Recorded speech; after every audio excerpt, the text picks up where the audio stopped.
What's up? Welcome back. In this quick tutorial for beginners, I want to show you how you can set up the date and the time format in WordPress. It's a quick tutorial and it might be useful if you're completely new to WordPress and you don't know how to set the date and the time settings. So first you need to go to the WordPress dashboard. Over there go to the settings in the left menu, and there you need to select the general settings.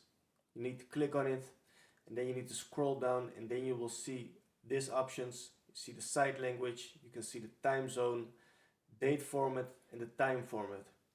So first what you need to do is you need to set up your time zone.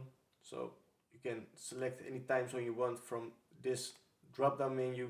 Then you need to go over to the date format, and here you can select how you would like to display the date on your website. So you have a couple of options. I'm used to it like this. So first the day, then the month, and then the year, but you have other options as well. So you need to select the one that you prefer. Below that you have the time format options, and over here you can set up how you would like to display the time for your website as well. And over here you have a couple of options, and I have selected this option to show the time like this.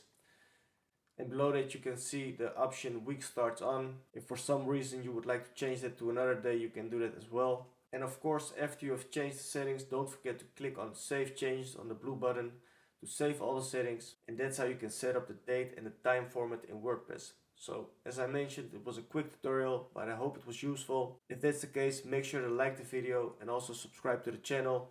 I would appreciate it very much. So thanks for watching, and I see you back again in another video.